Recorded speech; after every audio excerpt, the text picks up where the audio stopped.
Salut les filles. Bonjour. Salut Elodie. Bonjour. Les filles, aujourd'hui on est avec Elodie, elle est esthéticienne.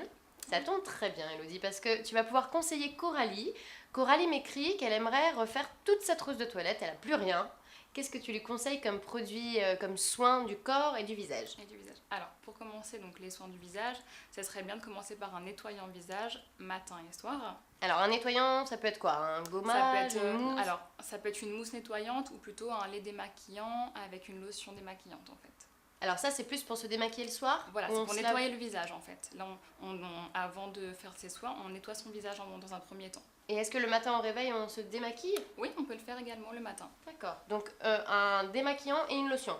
Voilà. Ça c'est pour le matin et le soir pour nettoyer sa peau. Voilà. Dans un deuxième temps, faire un gommage du visage. Donc ça, c'est une fois par semaine. Une fois par semaine. Voilà. Gommage, on préfère quoi? En bille, en... Ça dépend des préférences, mais un petit grain en fait fin pour le visage pour pas irriter la peau. Donc un petit grain fin, une seule fois par semaine. Une pas seule fois plus. par semaine, c'est suffisant, ça va permettre d'enlever les peaux mortes. Très bien. Est-ce que c'est vrai qu'après un gommage, il faut faire un masque hydratant? Ou c'est pas obligatoire? L'idéal, c'est de faire un masque juste après le gommage du visage. Je suis calée. Hein. Donc du coup, gommage, enfin démaquillant, lotion, gommage, une fois par semaine. Et un masque, pareil, une fois par semaine, donc après le gommage justement. Le masque, on le prend uniquement hydratant ou est-ce que... On le prend par rapport à son type de peau. Donc si on a la peau grasse, un masque assainissant? Alors ça va, un masque absorbant désincrustant par exemple, pour les peaux sèches, donc un masque hydratant, et pour les peaux matures, on peut mettre un masque hydratant anti-rides. Hydratant anti-rides, d'accord. Bon, très bien. Donc Coralie, elle a 26 ans, donc je pense qu'un masque hydratant, c'est ce qui convient à tout le monde en général. Très bien. Bon, bah Coralie, un masque hydratant, et à part ça, pour le corps? Et après, également aussi pour le visage, une crème solaire. Ah bah oui, forcément ça évite le vieillissement, les taches brunes, Voilà, le cancer de la peau. Crème solaire, c'est... Crème solaire indice 50, surtout pour ici à La Réunion. Très bien. Indice 50, est-ce que tu conseilles de mettre sa crème solaire le matin avant de se maquiller? Alors, elle peut se maquiller, enfin voilà, elle se met sa crème solaire et après elle se maquille. Très bien. Et il paraît qu'il faut le renouveler toutes les 2 heures. C'est difficile quand on est maquillé? Quand on est maquillé, après il y a des fonds de teint avec un écran solaire dedans, donc... Ça peut être pas mal, hein. Ça peut être une bonne solution en tout cas pour renouveler sa protection solaire, de prendre un fond de teint ou une crème teintée, quoi. Voilà. Très bien. Pour le corps, c'est parti. Qu'est-ce qu'il faut? nous faut? Pour le corps, un gommage du corps également. Ouais. Faire un gommage du corps Ça une se fois fait par semaine. Une fois par semaine. Une fois par semaine. Et du coup, le gommage du corps, ça s'achète en grande surface ou est-ce que... En institut. Ou en institut, évidemment. C'est ce qu'il y a de mieux. Bouh.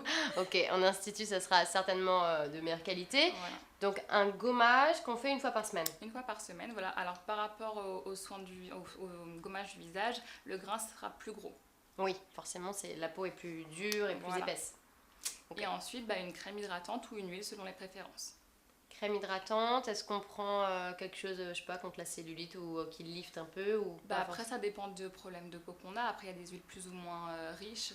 Donc, ça va dépendre si on a la peau très sèche ou pas. Si on a des vergetures, une crème plus pour les vergetures. Et si on veut choisir des choses naturelles, qu'est-ce qu'on prend comme huile plutôt pour le corps? Amande douce, argan? Voilà, l'huile d'argan, amande douce, avec certaines huiles essentielles pour les odeurs. Voilà. Voilà, on a tout ce qu'il nous faut. C'est sûr? Oui. On n'a rien oublié? Bon, Merci beaucoup, Elodie. De rien. Voilà, Coralie, t'es parée pour les vacances, ta trousse de toilette est au top. On te fait de gros bisous. Les filles, si vous avez des questions comme Coralie, vous n'hésitez pas.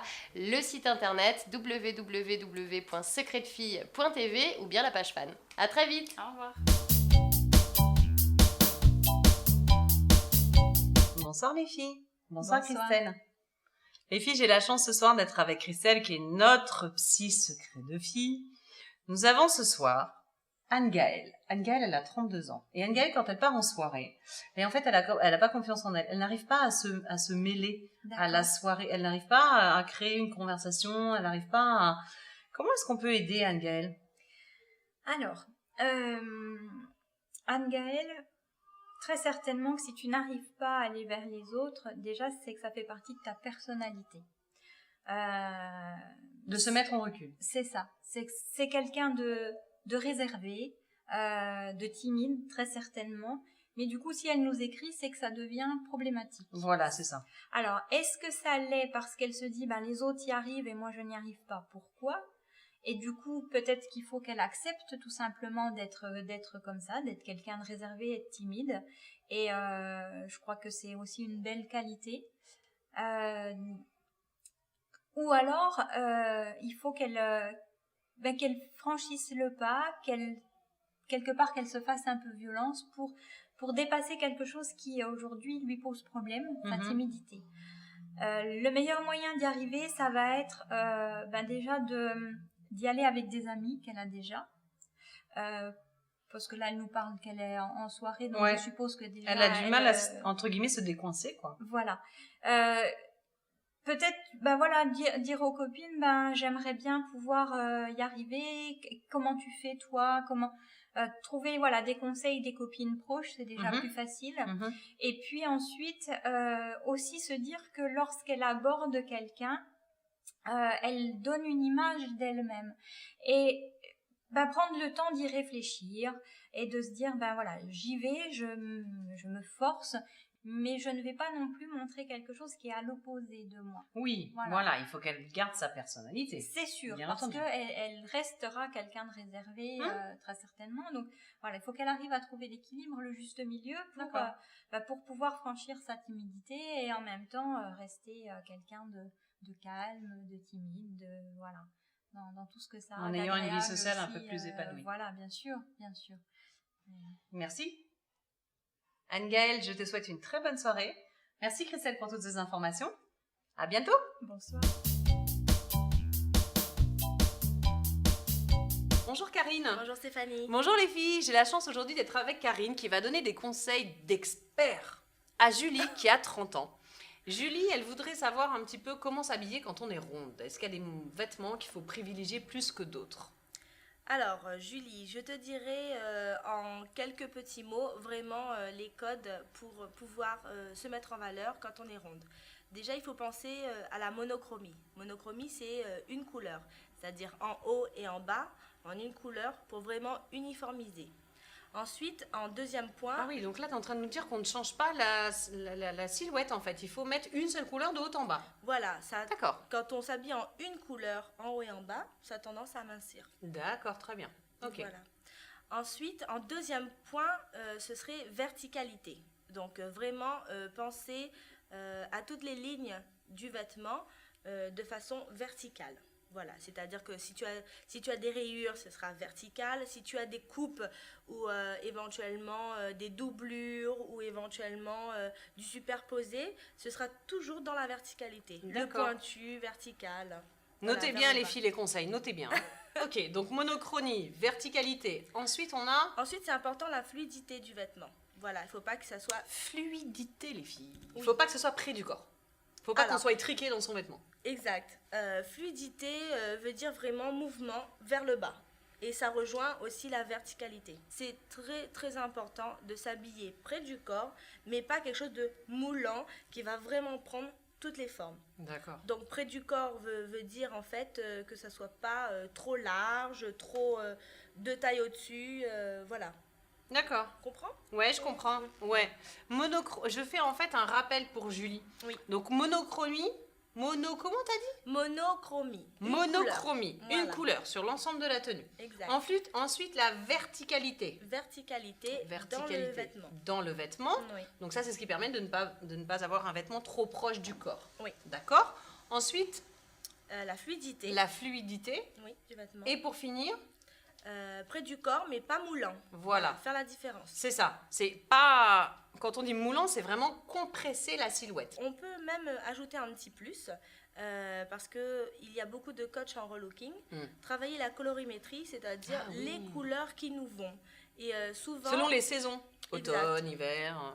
Et bien souvent, en fait, on fait l'amalgame entre ce qui nous va comme couleur et ce qu'on aime. Donc, trouver vraiment l'équilibre entre les deux pour pouvoir s'habiller tous les jours correctement. C'est vrai. Et ben voilà, Julie, je crois que là, tu es parée pour aller faire les boutiques et acheter, bien sûr, les nouvelles collections qui vont sortir. Oui. Julie, à bientôt. Karine, merci pour toutes ces informations. Merci pour tout. Merci les filles. Les filles, n'hésitez pas à nous envoyer vos informations et vos questions sur www.secretdefille.tv et bien évidemment la page bleue. Allez, des bisous. Ciao. Bonjour les filles. Bonjour. Bonjour Vina, tu vas bien? Oui, ça va très bien. Alors les filles, je vous présente Vina. Vina, c'est le coach beauté de la journée, Oui. le coach beauté de Secret de Filles. Nous avons aujourd'hui Dorothée. Dorothée, elle a 49 ans. Et Dorothée, elle a besoin de toi, Vina, parce qu'elle voudrait des conseils, à savoir comment est-ce qu'on peut se maquiller en ayant un effet liftant, en fait, en faisant... On ne peut pas faire un lifting avec un maquillage, bien entendu, mais quand on a l'air fatigué ou... Au secours, Vina, comment est-ce qu'on peut aider Dorothée aujourd'hui? Ben, il faut se démaquiller, bien se démaquiller. D'accord. Mettre une lotion équilibrante pour réguler la peau. Ensuite, on va mettre une ampoule coup d'éclat. D'accord. On va raviver la peau. C'est quoi une ampoule coup d'éclat? C'est une ampoule qu'on va casser l'ampoule. Oui. On va avec une paille ou à la main. Oui. Si on n'a pas de paille, c'est une paille spéciale. Hein. On va aspirer, on va mettre quelques gouttes sur la peau, on va tapoter, ça va pénétrer dans la peau. Et donc ça donne un coup d'éclat. Oui, ça va donner un coup d'éclat. Ça rajeunit ça? Oui, ça peut, ça aide. Ça va tirer comme un effet lifting? Oui, ça Parce va que faire un petit coup d'éclat quand même. D'accord. Ça va aider. Parce que Dorothée nous parle de lifting. Donc je pense qu'elle a envie, tu sais, d'avoir un espèce de... Comment on dit les filles? Un effet tenseur. Ouais, c'est ça ça. va tirer un petit peu sur la peau. Ça va avoir un aider, effet tenseur. Ça va aider. D'accord. Ça va pas faire de la chirurgie, mais ça va aider. Non, bien sûr que non. Ça va aider. D'accord. Après, on utilise un bon maquillage avec un effet anti-âge qui va réhydrater la peau. Il faut beaucoup réhydrater la peau quand on a des petites ridules, des rides. Ça va aider. D'accord. Et puis, on commence par faire des petites retouches. Et au niveau du maquillage, là, on en est toujours à l'étape du soin, en fait, pour vraiment avoir un effet liftant, pour défatiguer les traits du visage. Oui. Et après, quand on passe à l'étape du maquillage, on fait comment? On commence par faire les corrections. D'accord. C'est quoi les corrections? Les corrections, c'est les anti-cernes. D'accord. On va tapoter tout doucement, pas trop fort parce que ça fait encore ressortir les rides. On va mettre bien toutes les corrections qu'il faut aux endroits qu'il faut, sur les yeux, sur les pommettes si on a besoin, sur les petites taches de vieillesse. On va mettre son fond de teint, sa poudre. Après, on commence à faire les yeux, le maquillage. Il y a des produits spécialisés ou pas? Oui, il y a des produits anti-âge. D'accord. Et des effets bénéfiques. C'est quoi la différence alors? Ça va... ça en plus, c'est pour les gens à partir de la cinquantaine. Ouais. Et donc dans les produits anti-âge, il y a des actifs, ouais. Il y a des actifs anti-âge. Anti-âge pour aider la peau. Bien les filles. Voilà. D'accord, ok. Donc en fait, il y a des produits... Alors, il y a des produits de maquillage qui sont anti-rides, c'est ça? Voilà. Ah, d'accord, ok. Voilà, donc du coup, Dorothée, en utilisant ce genre de produit pour avoir un effet liftant. Ouais. D'accord. Après, si c'est bien fait par un professionnel, on peut gagner 10 ans. D'accord. Et on peut prendre des cours aussi peut-être pour se maquiller. Bien sûr. D'accord. L'automaquillage, oui, on peut le faire, ouais. D'accord, très bien. Dorothée, j'espère que nous avons répondu à toutes tes questions. Vina, merci beaucoup pour toutes ces informations. Les filles, n'hésitez pas à nous contacter sur les 2 pages que vous connaissez bien sûr, mais je vous les répète au cas où vous auriez oublié. www.secretdefilles.tv et notre page fan bleue que vous connaissez déjà. Bisous, bisous, ciao. Bonsoir les filles. Bonsoir Marie. Bonsoir. Les filles, j'ai la chance ce soir d'être avec Marie, qui est une experte en parfum, qui est aussi ce qu'on appelle un PDG, une planteuse de géranium, une femme fatale, planteuse de géranium. Voilà. C'est pas beau? Moi, je suis fière d'être une femme. Les filles, nous avons ce soir... Ah, toi aussi, hein? Oui. Ah ouais, je suis ravie.